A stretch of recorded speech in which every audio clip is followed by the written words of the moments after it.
자, 우리 하나님 말씀은 마태복음 28장 18절부터 20절. 오늘 제목은 예수님이 말씀하시는 제자의 큰 그림, 예수님이 말씀하시는 제자의 큰 그림, 이 제목으로 말씀을 전하도록 합니다. 마태복음 28장 18절부터 20절. 잡히셨죠?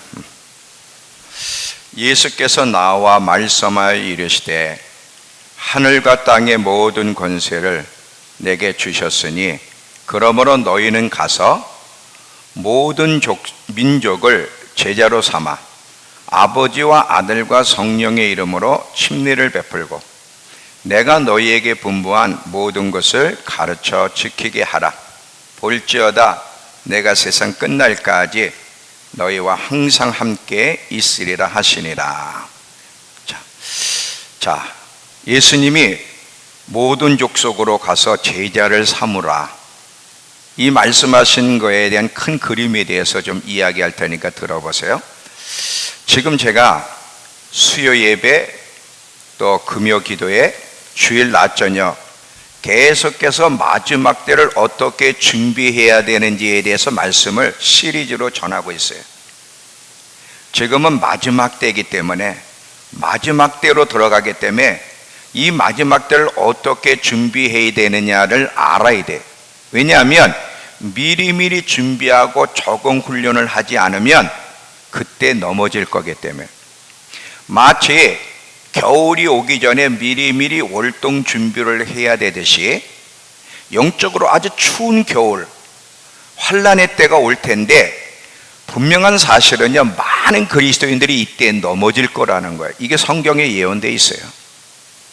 물론 마지막 때 하나님이 다시 한번 기회를 주실 건데 그게 부흥이에요. 부흥을 통해 마지막 한 번 더 기회를 주실 것인데, 그럼에도 불구하고 실제로 그리스도인이라는 이름이 불려지는 사람들 가운데 많은 사람들이 배도를 선택할 거라는 것을 기억하셔야 돼요. 이렇게 되지 않으려면 지금은 또 미리미리 준비를 해야 되는, 지금은 준비하는 시간이지 아무렇게나 사는 시간도 아니고 자기를 위해 사는 시간으로 초점을 맞춰서도 절대로 안 되고 예수님의 재림을 잘 준비하는 데 시간을 써야 돼. 성경에 보면 마지막 때 많은 그리스도인들이, 이게 다 디모데 전후서에 있는 건데, 많은 그리스도인들이 믿음에서 떠나 미혹의 영과 귀신의 가르침을 쫓을 것이라 그랬어. 어떻게 그리스도인들이 믿음에서 떠나 귀신의 가르침을 쫓을 수 있고 미혹의 영에 붙잡힐 수 있어요? 그렇게 된다는 거예요. 또 마지막 때는 진리의 소리를 듣기 싫어하고 자기들의 이기적인 욕망을 충족시켜줄 거짓 교사와 선지자들을 찾을 거고, 하나님보다는 자신과 세상의 쾌락을 더 사랑하며 경건의 모양은 있지만 경건의 능력을 부인하는 때가 올 것인데, 그게 마지막 때. 이런 사람들은 마지막 때를 견딜 수 없을 것입니다. 지금은 이 교회는 회색 분자의 시대야. 자, 회색 분자. 회색 분자는 뭐냐면 컬러가 불명하지 않은 거예요. 성향이 분명하지 않은 거예요. 성경은 분명히 흑과 백이 분명해. 하나님은 선과 악을 분명히 갈라놓으셨어요. 근데도 오늘날 교회는 흑과 백에 대해서 분명하지 못하고 회색 지대 안에 있습니다. 근데 이렇게 된 데에는 사탄의 작용이 많아요. 사탄은 어떻게 교묘하게 교회로 하여금 회색 지대에 있게 만드냐면 흑과 백을 믹사시켜서 회색으로 만들어. 흑도 안 좋지만 너무 빽빽빽해도 안 돼. 흑을 무시하면 안 되고, 이것을 잘 믹사시켜서 중립을 선택해야 돼. 이렇게 하면서 계속 회색 지대 안에 놓이도록 만들어. 그래서 교회는 지금 흰 빛을 내야 되는데 탁한 빛을 내고 있어요. 회색 지대에 있기 때문에. 그 예가 뭔지 아세요? 동성애예요. WCC 같은 거. 어떻게 교회가, 그리고 훌륭한 목사님들이 모든 종교 안에 다 진리가 있고 꼭 예수만 구원이 있는 것이 아니라는 그런 종교들과 연합할 수가 있나 이거예요. 어떻게 동성애가 용납될 수 있어요? 사람은 미워하면 안 돼. 사람을 혐오하면 안 되지만 죄는 미워해야 돼. 동성애라는 죄는 하나님 앞에 큰 죄야. 그들이 회개하고 하나님 안에 들어와야 받아들이는 거지. 동성애를 죄라는 걸 생각하지 못하고 버젓이 교회에 앉아서 예배드리고 노래하면 그건 악한 거예요. 사탄이 야 너무 흑 나쁜 거야 말하지 마라. 너무 백쪽으로도 가지 마라. 왜 너희만 그렇게 극단적으로 나가니? 중립을 지켜. 이 교회의 정체성이 흔들리고 있는 그런 실정이에요. 여러분, 지금은 하나님의 진노가 임박한 시대예요. 마치 화산이 폭발하기 일보 직전인 것처럼 하나님의 진노의 심판이 곧 임하기 일보 직전이기 때문에 철저하게 뭐가 죄인지를 알고 철저한 회개와 함께 마지막 때를 알리는 나팔 소리를 듣고 회개하고 돌이키지 않으면, 진리 가운데로 돌아오지 않으면, 하나님 편에 서지 않으면 반드시 하나님의 진노가 임할 건데, 하나님의 집 교회에서부터 진노가 임할 거예요. 베드로전서 4장 17절. 베드로전서 4장 17절.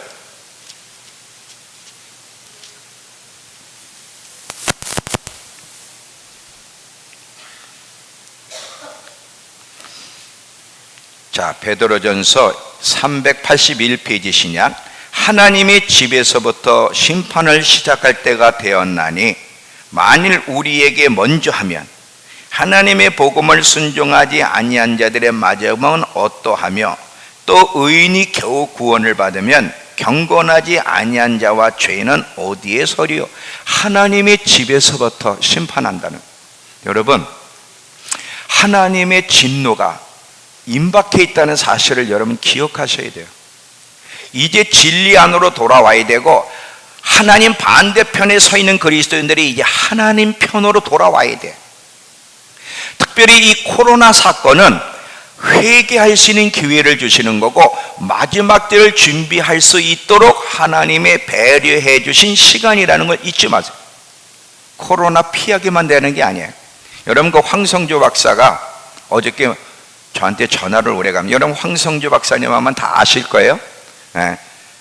암 전문의 박사하시면서 아주 유명하신 분이죠. 이롬생식의 또 대표가 되시고, 그분이 오래간만에 저한테 전화가 왔어요. 그분은 세계를 다니면서 사랑의 봉사단이라는 이름으로 세계를 다니면서 선교하시고 선교사를 돕고 막 이런 아주 훌륭한 일을 하시는 분인데, 그분은 의사잖아요. 저한테 전화가 왔어요. 얼마 전까지 터키와 이란과 쭉 다니고 왔는데 집 밖을 못 나온대. 계속 확진자들이 계속 퍼져가 가지고는, 거기는 우리나라는 그래도 이렇게 나와 돌아다니지만 거기는 집 밖을 자체를 못 나온대. 그러면서 그분이 하시는 얘기, 목사님 코로나는 안 끝납니다. 의사의 입장으로서 잠시 조금 진정될지는 모르지만 안 끝나고 계속 이런 게 진행되고 더 다른 큰 전염병이 올 겁니다. 저한테 그러는 거예요. 이제 모든 패러다임이 바뀌었대. 지금 교회가 모이지도 않지만 대중적인 모임은 이제 거의 끝나는 것 같대. 그 심판의 때로 들어가요. 그래서 이분이 이 코로나에 대한 강의를 4번을 했다고 그러는데, 그만큼 때가 임박하고 갑자기 확 환경이 바뀌어 버렸어요. 마지막 때를 알리는 나팔 소리가 울려 퍼지고도 있는데, 이 소리를 못 듣는 자는 하나님이 진노에서 피함을 당하지 못할 거예요. 근데요, 감사하게도요, 하나님은 계속 기회를 주세요.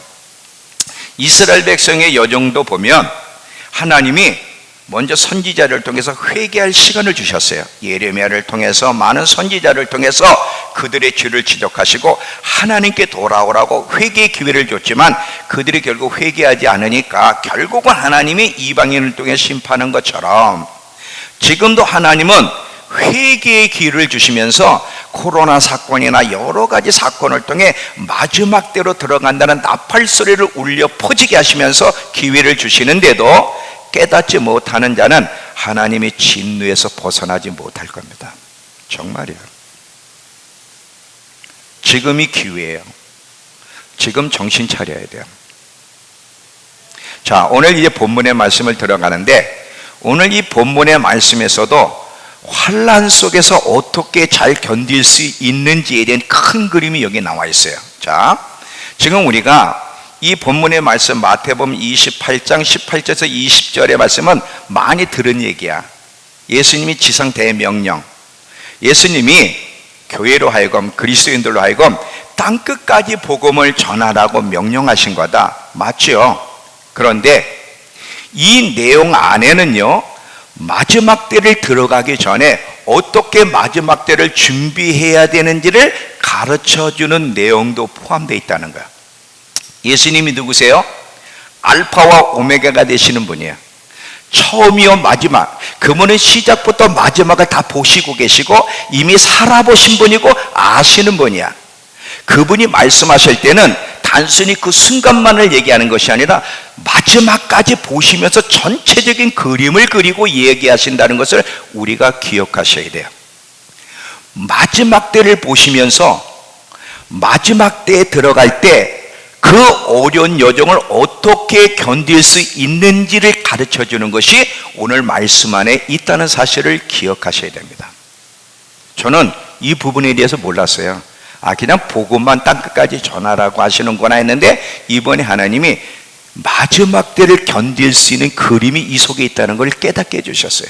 자, 잘 들어보세요.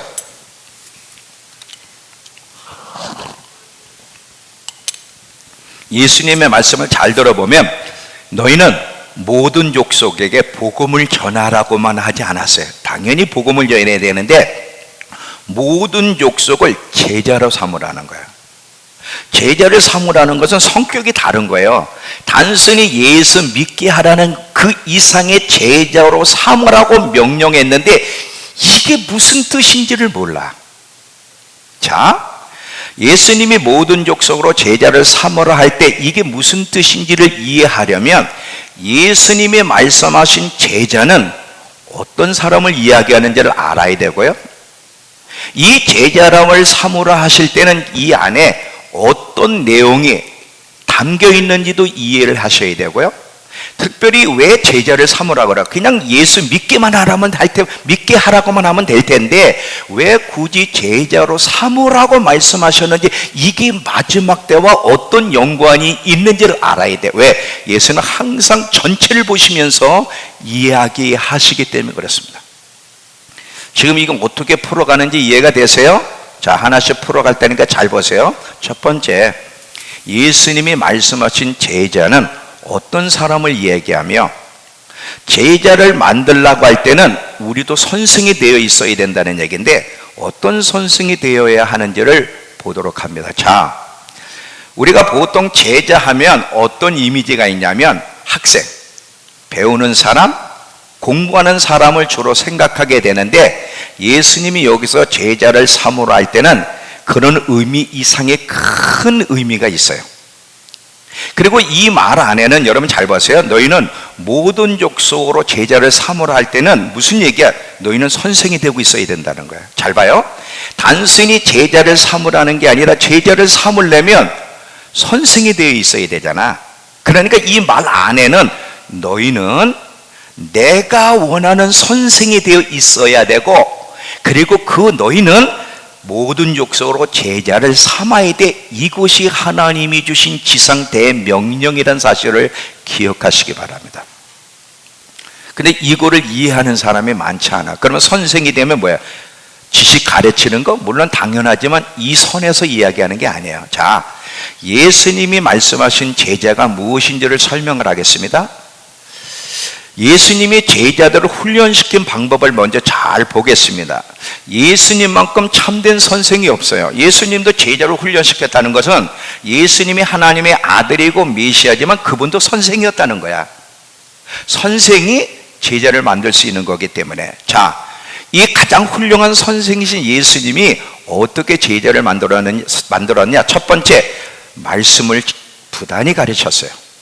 하나님의 말씀을 가르칠 바에 삶으로 보여줬어요. 이 선생은 특별히 아버지의 말씀에 철저하게 순종하면서 제자는 하나님의 뜻대로 사는 게 진짜 제자라는 것을 삶을 통해 보여주셨고요. 또한 삶의 현장에서 교육과 많은 지도를 하셨는데, 예를 드리겠습니다. 자, 제자들이 항상 예수님을 따라다니면서 다툰 내용 중에 하나가 뭐냐면 누가 첫째냐야, 누가 예수님의 수제자냐, 이런 다툼이 있을 때 그 현장에서 예수님이 어린아이를 데려다 놓고 설명을 하고 교육하는 거야. 천국에서 큰 자는 이 어린아이 같은 마음을 가진 자, 작은 자, 섬기는 자가 천국에서 큰 자라는 것을 현장에서 교육하고 지도하면서 그들을 제자로 만들었어요. 또한 예수님처럼 능력을 덧입혀서 단순히 지식만 전하는 사람이 아니라 예수님처럼 능력을 덧입혀서 병든 자를 고치고 귀신 들린 자를 자유케 하며 하나님의 나라가 가까이 왔다고 선포하라고 말씀하시는데, 이것이 예수님이 제자들을 훈련시킨 방법이에요. 훌륭한 선생이 어떻게 제자를 만들었는지 예수님이 제자를 만드는 방법을 통해 배우게 되는 거예요. 이해가 되세요? 잘 들어보세요. 단순히 믿는 정도나 기독교적인 신앙 지식을 조금 폭넓게 배우는 선이 아니라, 예수님이 말씀하신 제자는 한마디로 예수님과 같은 사람을 만들라는 거야. 예수님께서 이 땅에 사신 것처럼 똑같이 그렇게 살아갈 수 있는 사람을 만들라는 것이 제자를 만들라는 뜻이지, 단순히 믿는다고 신앙 고백하고 교회나 왔다 갔다 하고 지멋대로 사는 사람을 만들라고 절대로 그러지 않았어요. 제자를 만들려고 그럴 때는 나 같은 사람 만들라. 예수님이 나 같은 사람. 자, 제가 예를 드릴게요. 예수님이 제자들에게 사랑이 얼마나 중요한지를 이야기하면서 너희가 서로 사랑하라. 너희가 정말 내가 너희를 사랑한 것처럼 너희도 사랑하면 세상에 너희가 내 제자인 줄 알 거라 그랬어요. 이 제자는 뭐야? 예수님이 사신 것처럼, 예수님이 사랑한 것처럼 사랑하는 사람. 저 또 보세요. 나를 믿는 자는 나의 일을 저도 할 것이고 이보다 큰 것도 하리라 그랬어요. 나를 믿는 진짜 내 제자는 내가 한 것보다 더 큰 일을 할 수 있다고 얘기를 했어요. 이 두 성경 구절만 봐도 예수님의 말씀하신 제자를 만들라 할 때는 예수님 같은 사람을 만들어내라고 한 거예요. 모든 족속으로. 이 하나님의 뜻을 캐치하고 그렇게 하시는 분들은 굉장히 소수예요. 그러면 여기서 질문이 하나 생겨요. 그러면 여기서 우리가 질문이 하나 생기는데 무슨 질문이냐? 그러면 자,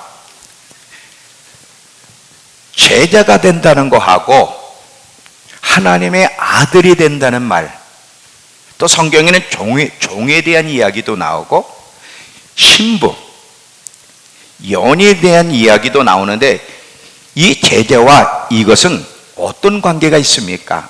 별개입니까? 아니면 연결되어 있습니까? 이런 또 질문이 하나 생길 수 있어요. 자, 이 제자란 말 안에 이게 다 포함되어 있어요.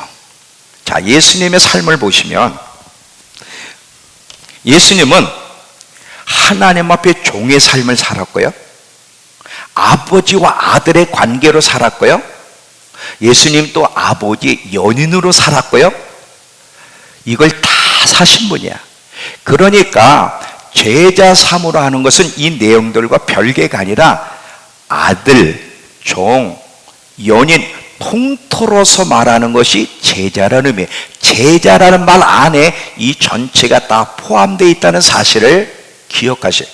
제자가 되려면 단순히 거듭나 자녀가 되어야 되고요, 종의 자세로 섬겨야 되고요, 연인이 돼야 되는 건 당연한 거예요. 자, 여기서 한 걸음 더 나아가서 모든 족속으로 제자를 삼으라 할 때는 어떤 내용이 포함되어 있다고요? 너희가 선생이 되어 있어야 돼, 이 말이 포함되어 있는 거예요. 그러면 예수님과 같은 제자를 만들려면 선생이 어떤 선생이 되어야 돼? 이 선생 지도자가 중요한데, 예수님이 살아가셨던 삶을 먼저 살아내야 돼. 예수님이 사셨던 것 같은 삶을 살아내는 그 선생이 예수님이 원하는 제자를 만들 수 있지, 예수님이 살았던 삶을 사는 선생이 아니면 예수님이 요구하는 제자는 만들 수가 없어요. 히브리서 5장 12절 히브리서 5장 12절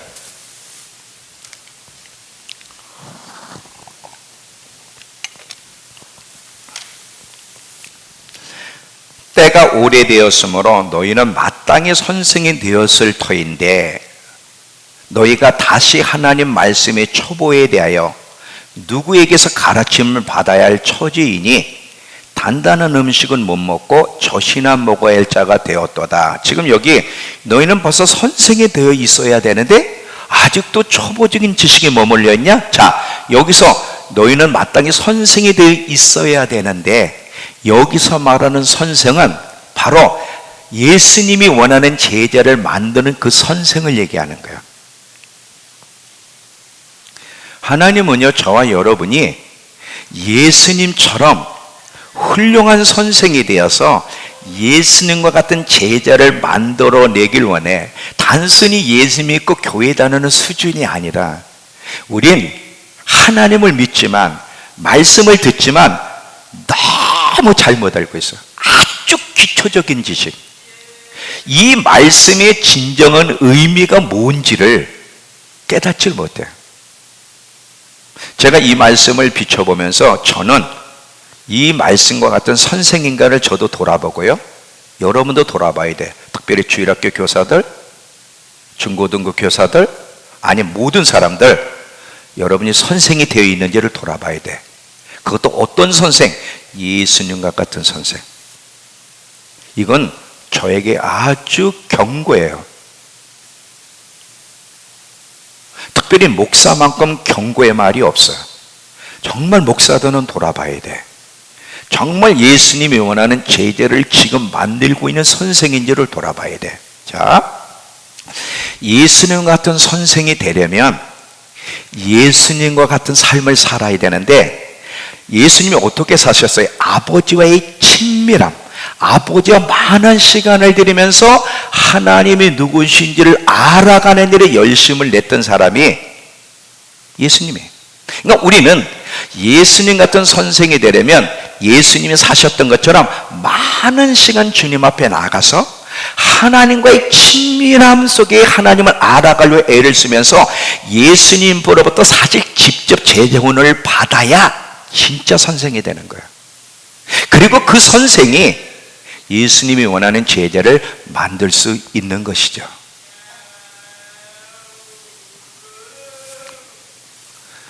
예수님이 제자를 삼으라는 거 무슨 뜻인지 이해가 됐어요? 단순히 성경 몇 지식 가르치라는 정도가 아니에요. 예수님이 사셨던 삶을 살아내는 선생이 아니면 다음 세대에 예수님이 요구하는 제자는 만들어낼 수 없습니다. 예를 드릴게요. 선생이 미성숙해. 지식에도 미성숙하고 인격에도 미성숙해. 고린도 13장에 보면 어렸을 때는 깨닫는 것이 어린아이 같고, 말하는 것이 어린아이 같고, 생각하는 것이 어린아이 같다와, 장성한 사람이 되어서는 어린아이 수준을 버려야 되는데, 키들은 다 컸는데, 나이들은 다 들었는데, 생각하는 거나 말하는 거나 깨닫는 게 아직도 어린아이들이야. 다투고 말할 때 독을 묻혀서 말을 하고, 손가락질하고 미워하고, 이런 미성숙하고 어린아이 같은 사람들이 누구를 가르쳐?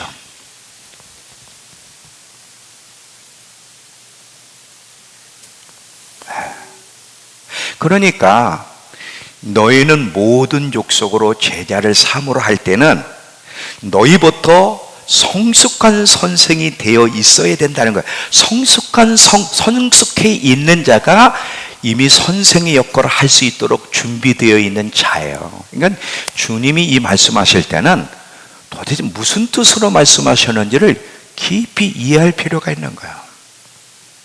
그러니까 교회 보세요. 가르치는 자도 미성숙하고 배운 학생들도 미성숙하고 애들 투성이하게 그냥 막 쩍하면 삐지고 말이지. 눈은 초리 한 번, 말 한 번에 상처를 받고 삐지고 용납할 줄 몰라. 문제를 만날 때마다 문제를 풀어낼 줄 몰라. 그저 자기 중심에서 생각을 하고 온통 애들이야.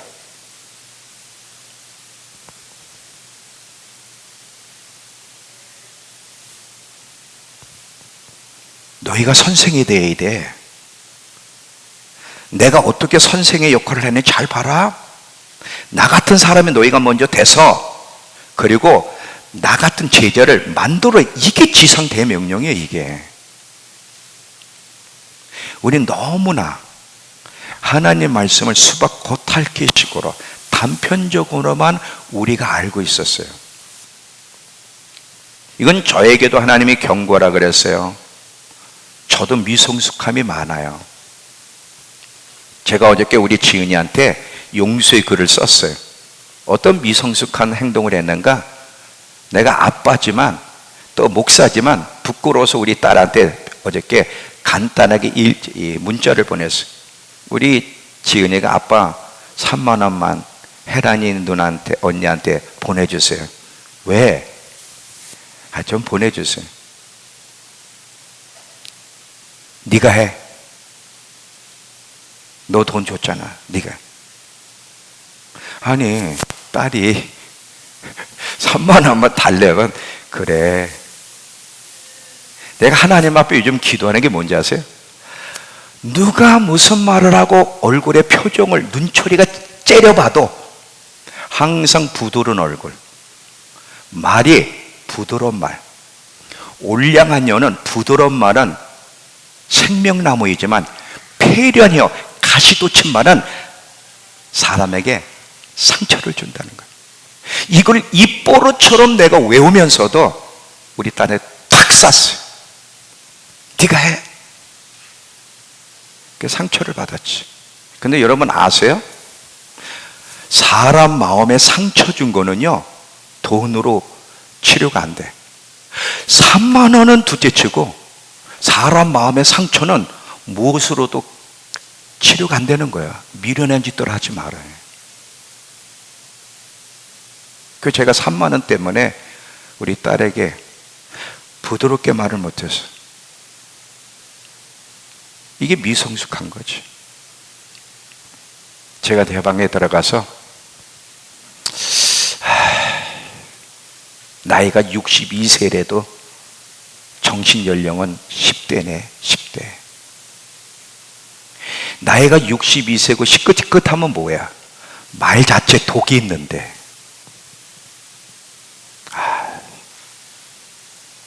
하나님 앞 고백하는 거. 하나님 항상 미소를 짓겠다고 그러고 여러분 사랑하라 그럴 때 그 사랑은요 밑 빠진 독에 물 붓기라는 거 아세요? 아내 여러분, 남편 때문에 상처받은 사람들 정신 차려야 돼. 사랑은 밑 빠진 독에 물 붓기야. 부부가 똑같아. 기대하지 말아요. 내가 이렇게 사랑을 했으니까 저 사람도 이렇게 나한테 대해줘야 돼. 그렇게 못 해줘. 인간이 누군데 그걸 기대하면 사랑하는 법을 못 배워. 그냥 주는 거예요. 그냥 주는 거예요. 어렵지요. 그렇게 배워냈는데도 또 안 되는 거예요. 하나님, 또 아무것도 아닌 3만 원에 독을 묻혀서 얘기했습니다. 용서해 주세요. 그래서 우리 딸한테 문자를 봐서 아빠가 어린아이 같고 미성숙해서 네 마음을 아프게 했구나. 용서해 달라고.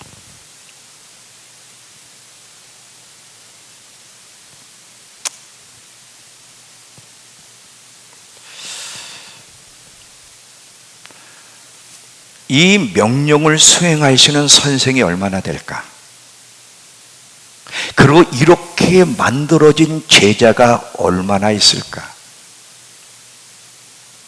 요즘은요, 세상만 무서운 게, 어저께 차를 타고 가는데, 와, 차를 타고 가는데 갑자기 한 차가 확 지나가니까 질세라 또 확 지나가고, 앞에 신호에 있다가 앞에 사람이 좀 늦으니까 화딱지가 나니까 뒤에서 팡 그러고 그냥 막 위협을 주고 말이지. 아, 무서워서 이 세상은. 근데 세상만 그러는 게 아니에요. 교회도요, 눈초리 하나 보고서 말투 가지고 상처받는 거 똑같은 거예요. 사랑이 어디 있어?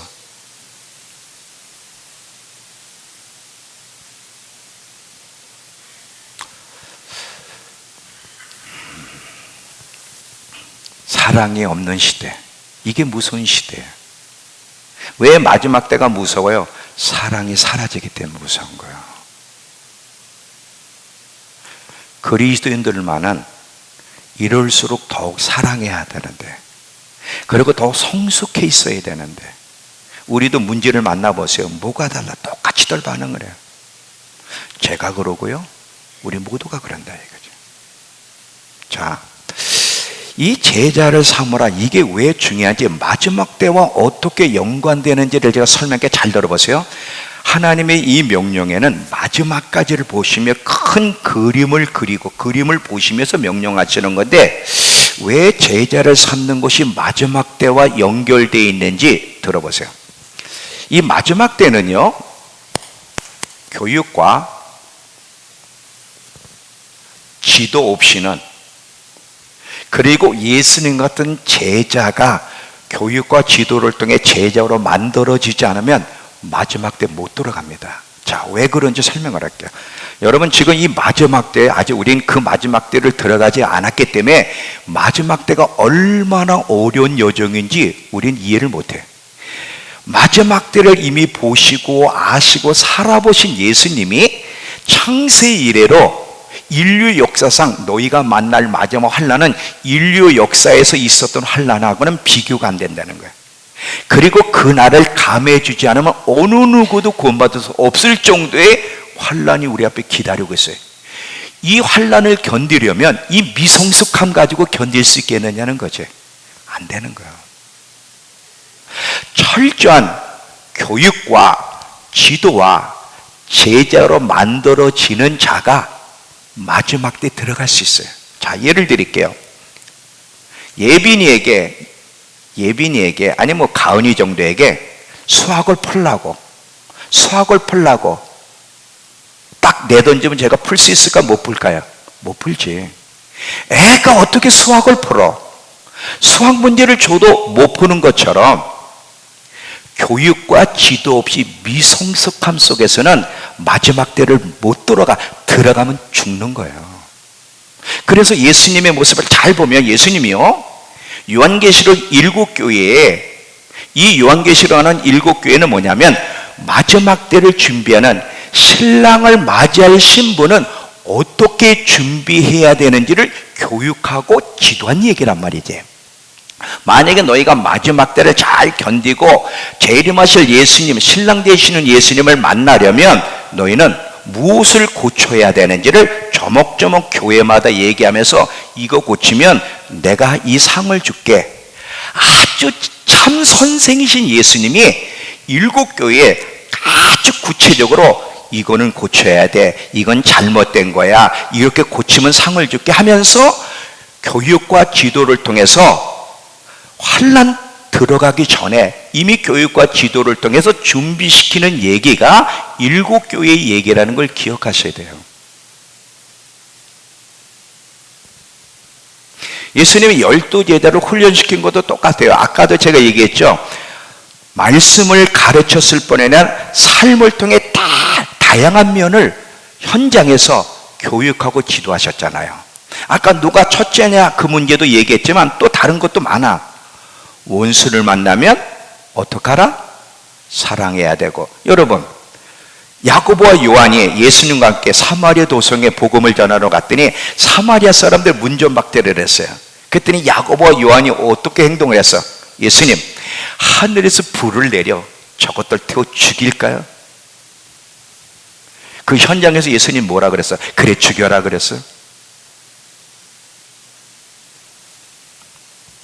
원수를 만나면 사랑하고, 너희를 저주하는 자를 만나면 축복하고, 너희를 미워하는 자는 잘해주고, 계속해서 교육하고 지도하는 거예요. 바리새인들이 말한 그 말은 지키되 그들의 행동은 본받지 말라. 계속해서 현장 속에서 교육하고 지도하고 훈련시키셨어요. 마지막 때도 마찬가지예요. 이 마지막 때를 들어가려면 우리가 먼저 좋은 선생이 돼야 되고, 좋은 선생인 우리가 각 족속들에게 제자를 만들어서 마지막 때를 온전히 들어가 견딜 수 있도록 준비시키라는 것이 제자를 삼으라는 내용 속에 들어가 있는 거예요. 왜? 교육과 지도와 훈련 없이 그 마지막 때에 들어가면 넘어지고 그 마지막 때를 들어갈 수 없기 때문에 그러는 거예요. 그래서 여러분이 마지막 때에 대해서 부지런히, 계시록과 함께 마지막 때에서 부지런히 배우고 어떻게 적응 훈련을 미리미리 해야 되는지 이런 것들을 하나씩 배우면서 지금부터 준비하지 않으면 마지막 때를 들어갈 수가 없습니다. 이해가 되세요?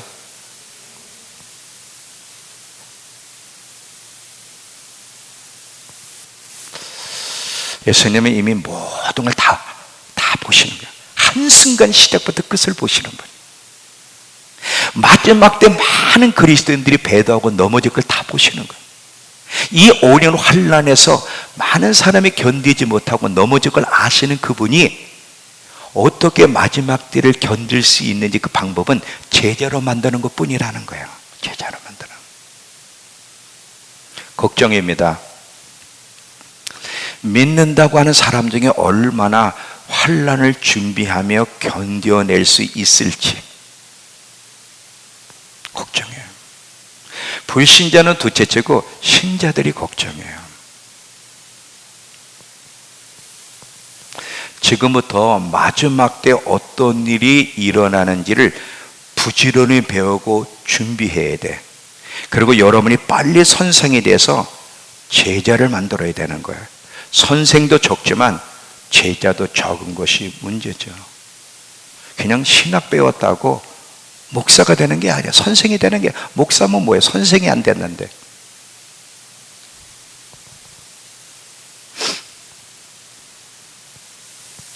자, 또 보세요. 이 진정한 제자가 되려면 값이 요구가 돼요. 진정한 제자가 될 때 주어지는 복은 마지막 부분에서 얘기하겠지만, 진정한 제자가 되려면 반드시 여러분 치러야 될 대가가 있는데 한두 개만 얘기할게요. 자, 누가복음 14장. 누가복음 14장 26절에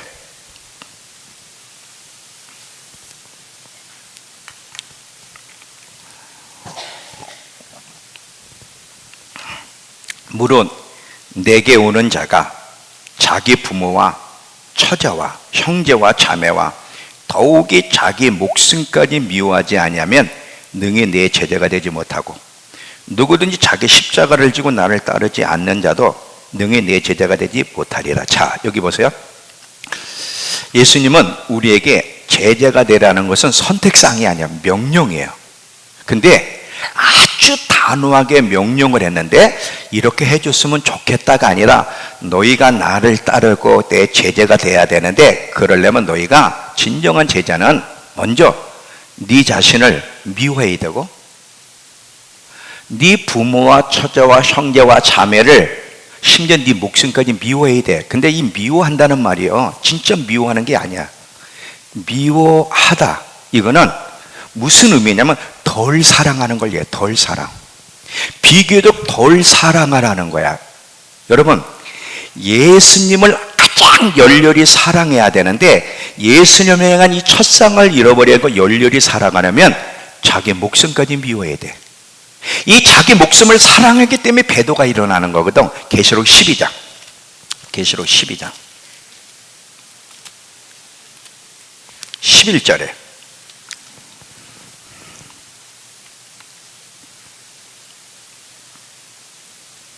계시록 12장 11절 또 우리 형제들이 어린 양의 피와 자기들이 증언하는 말씀으로 그를 이겼으니 그들은 죽기까지 자기들의 생명 목숨을 아끼지 아니하였도다.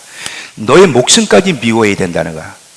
네 목숨을 더 사랑해서 사랑하게 되면 나를 끝까지 시인할 수가 없다는 거야. 나보다 더 사랑할 것은 없어. 심지어 네 부모를 사랑하고 처자도 사랑하고 형제자매도 사랑해야 되지만 나보다는 우선이 되어서는 안 돼. 나를 위해서는 과감하게 내려놓을 수 있어야 돼. 이 대가. 예수님이 말씀하셨죠. 첫째 계명은 마음을 다하고 목숨을 다하고 뜻을 다하여 주 너의 하나님을 사랑하라. 하나님을 사랑하는 일에, 하나님께 집중하는 일에, 하나님을 쫓아가는 일에 그 무엇도 방해하거나 빼앗기는 것이, 빼앗아서 빼앗는 것이 있어서는 절대로 안 돼. 두 주인은 존재할 수가 없는 거야. 마태복음 6장 24절, 마태복음 6장 24절.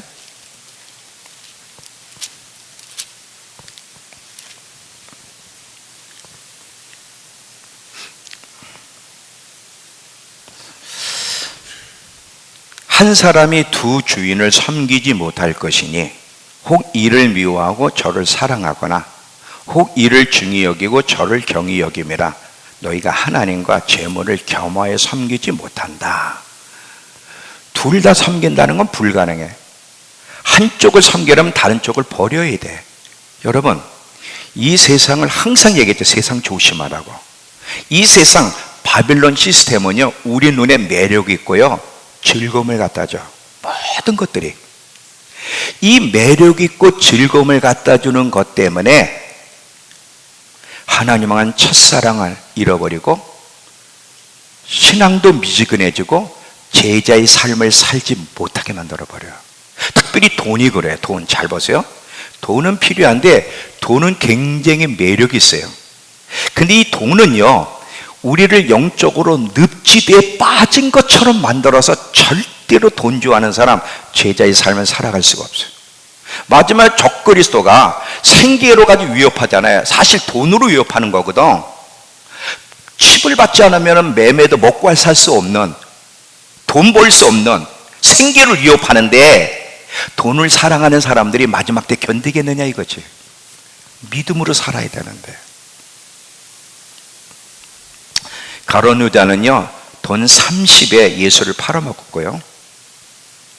우리도 돈 좋아하는 사람, 돈 따라가는 사람, 세상 바벨론 용에 붙잡힌 사람, 세상의 문화를 따라가는 사람은 마지막 때도 예수를 팔아먹을 거예요.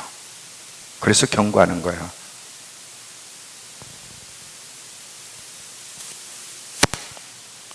제자가 되는 것이 중요한데 제자가 되는 일은 큰 대가가 요구돼. 그리고 이 제자의 삶은 지금 제자가 됐어도 끝까지 제자의 길을 끝까지 가야 돼. 중도에 포기하면 안 돼. 예수님은 아세요. 처음에는 잘 가다가 중간에 어떤 이유든 돌아서고 포기할 걸 아시면서 이 말씀을 하셔. 누가복음 14장 28절에서 30절. 누가복음 14장 28절에서 30절이에요.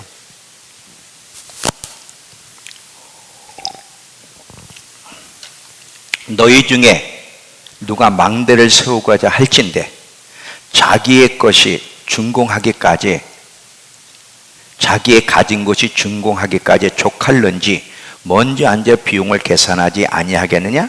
그렇게 아니하여 그 기초만 쌓고 능히 이루지 못하면 보는 자가 다 비웃어 이르되 이 사람이 공사를 시작하고 능히 이루지 못하였다 하리라. 또 군대 얘기도 똑같은 것을 다른 각도에서 비유하는 거예요. 자, 여기 보세요. 예수님은 많은 제자들이 처음에는 제자의 길을 하다가 돌아설 것을 아시는 거예요. 그 중에 하나가 가론유다고, 그 중에 하나가 데마고, 그리고 많은 사람이 진짜 돌아섰어요. 근데 여러분 봐요. 왜 돌아서느냐? 미리 계산을 안 하는 거야. 집을 질 때, 내가 원하는 집을 질 때 미리 계산을 해야 돼. 비용을 계산하지 않고 그냥 어느 정도 조금 모여진 것까지 기초를 딱 세웠어. 근데 생각보다 돈이 너무 많이 드는 거야. 미리미리 다 계산을 하고 집을 져야 되는데 계산 없이 집을 짓다가 결국은 기초만 짓고 못 짓는 사람, 이게 참 어리석은 거잖아요. 제자의 삶에는 어떤 대가가 요구되고, 성경에서 제자를 삼으라는 것이 무슨 뜻이고, 이것이 마지막 때 왜 중요하게 연결되어 있는지를 잘 알고 그걸 각오하고 뛰어들어야 되는데, 그걸 각오하지 않고 뛰어들었다가 포기하는 사람은 마치 계산 없이 집을 짓다가 기초만 짓고 포기한 사람과 똑같다는 거예요.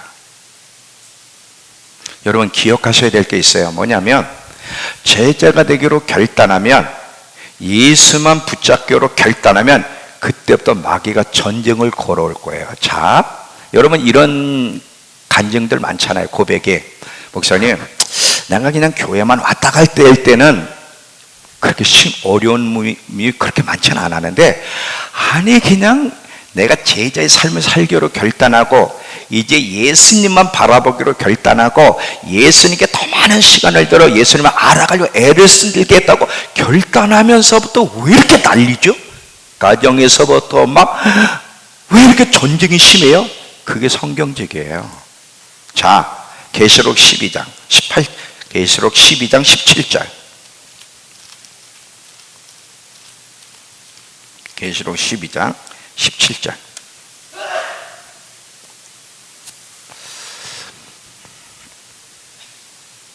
계시록 12장 17절. 용 사단이죠. 여자에게 분노하여 돌아가서 그 여자의 남은 자손 곧 하나님의 계명을 지키며 예수의 증거를 가진 자들과 더불어 싸우려고 바다 모래 위에 섰더라. 여러분, 사단은요 아무나 하고 싸움 걸지 않습니다. 교회 다니는 사람들하고 싸움 걸지 않아요. 왜? 교회 다니지만 사탄 편이 많거든. 내 편인데 못으로 싸워. 근데 누구에게 정식으로 전쟁을 선포하느냐면, 하나님의 계명을 지키고 예수의 친구, 예수의 진짜 제자가 되려고 하는 자는 위험한 인물이기 때문에 그때부터 전쟁을 거는 거예요.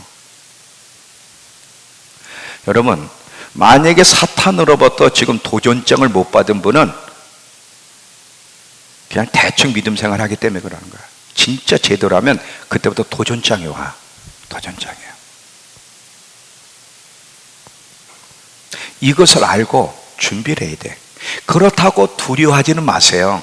왜냐하면 사탄이 도전장이 와도 여러분에게 복된 소망이 있어요. 복된 소식이 있어요. 왜?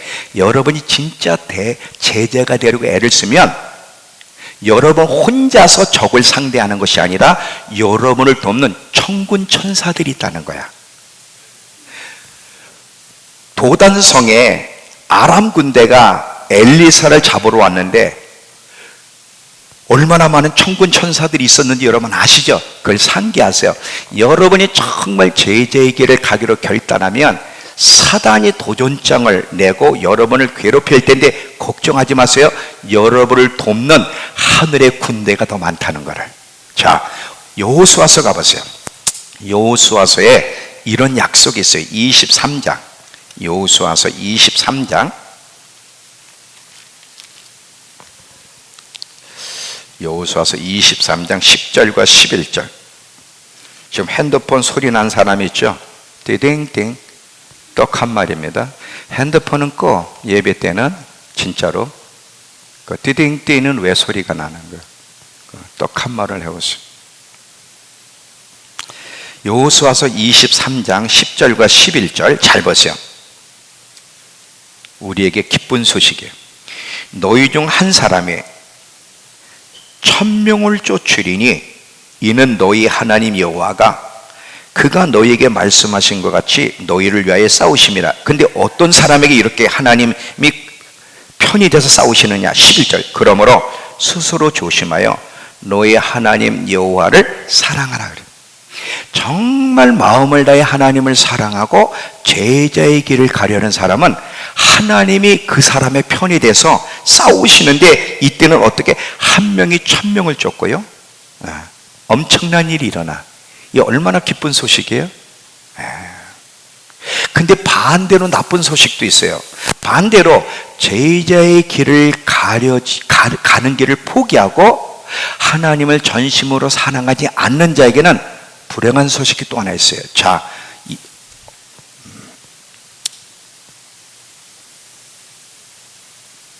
신명기 32장 30절.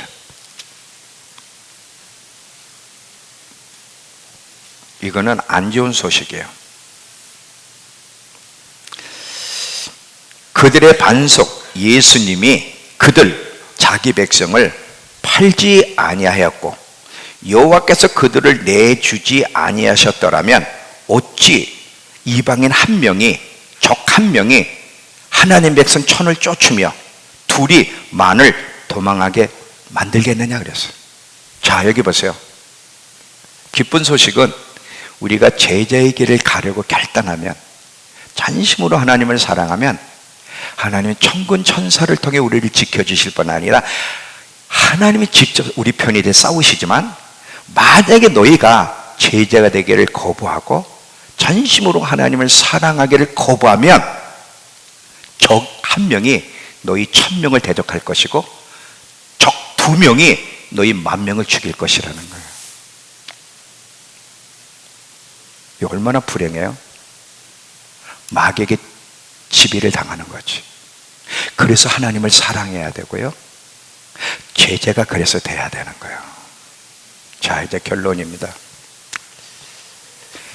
너희는 모든 족속으로 제자를 삼으라. 이거는 선택상이 아니라 명령이에요.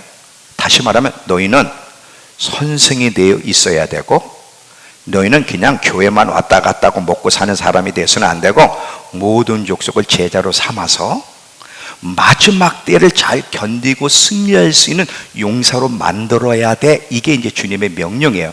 이렇게 제자가 되려고 하는 사람에게는 두 가지 복이 주어져요. 하나는 먼저 누가복음 9장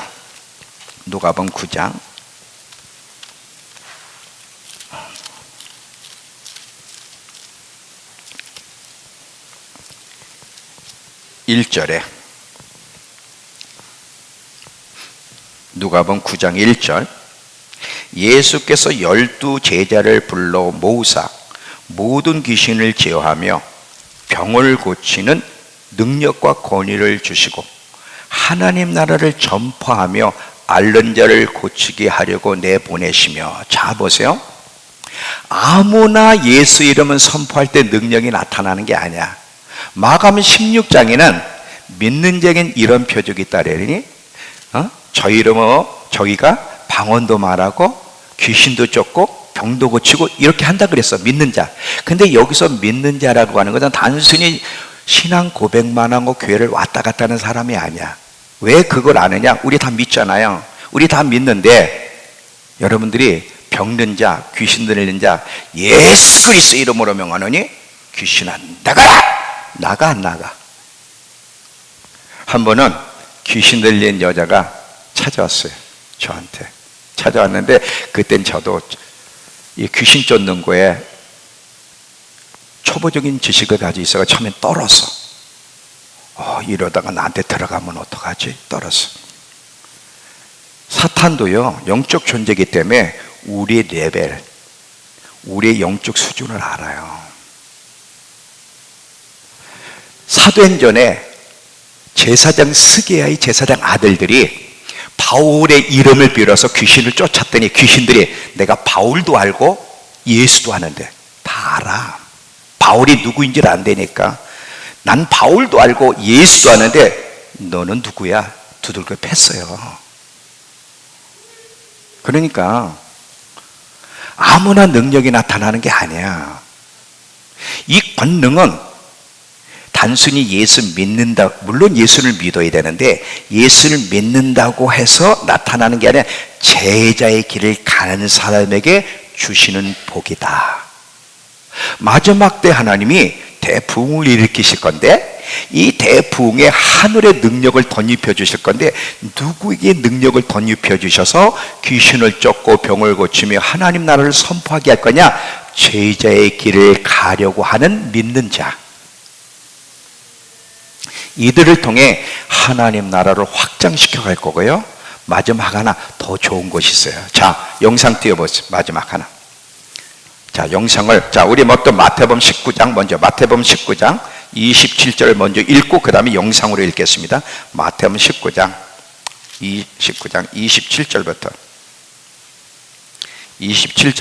29절을 읽고 메시지 성경으로 읽을게요. 자,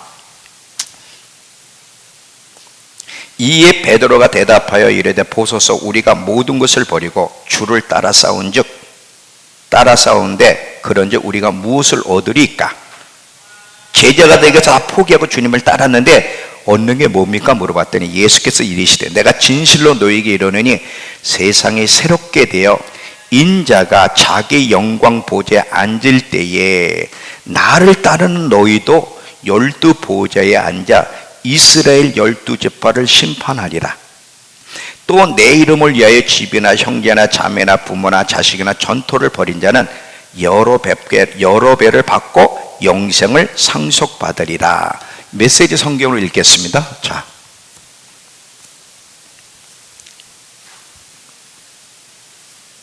자, 보이세요? 자, 베드로가 맞장구를 쳤다. 우리는 모든 것을 버리고 주님을 따랐습니다. 그래서 우리가 무엇을 얻겠습니까? 예수께서 대답하셨다. 그렇다. 너희는 나를 따랐다. 세상이 재창조되고, 그러니까 이게 새하늘과 새 땅이 내려올 때 영원한 세계를 말하죠. 인자가 영광 가운데 다스릴 때 나를 따르던 너희 제자들, 너희는 이스라엘 12지파를 시작으로 함께 다스릴 것이다. 너희뿐만 아니라 누구든지 나 때문에 집이나 가족이나 땅이나 그 무엇이든 희생하는 사람은 그 모든 것을 100배로 돌려받을 것이다. 영원한 생명은 덤으로 받을 것이고 덤으로 받는 것은 말할 것도 없다. 이것이 위대한 반전이다 그랬어. 엄청난 반전이 일어나. 지금은 다 빼앗기는 것 같아. 지금 다 잃어버리는 것 같지만 반드시 하나님이 반전시켜 주시는, 보상하는 일이 곧 일어날 겁니다. 제자들에게만 주어지는 영원한 축복이에요. 제자의 길을 가려고 하는 사람에게만. 너희는 가서 모든 족속으로 그냥 예수 믿게만 만들지 말고 제자로 삼아라. 왜 제자로 삼아야 돼? 이 제자만 마지막 때를 견딜 뿐 아니라 그 마지막 때도 두려워하지 않고 많은 사람을 옳은 길로 인도할 수 있도록 자기 목숨을 걸 것이기 때문에. 그리고 이들에게는 어떤 보상이 주어져? 하나님의 능력을 주셔서 병을 고치고 귀신을 쫓아내며 하나님을 확장시키게 하실 뿐 아니라 주님이 재림하셨을 때 영원토록 주님과 함께 다스리는 영원한 복을 보상으로 주실 겁니다.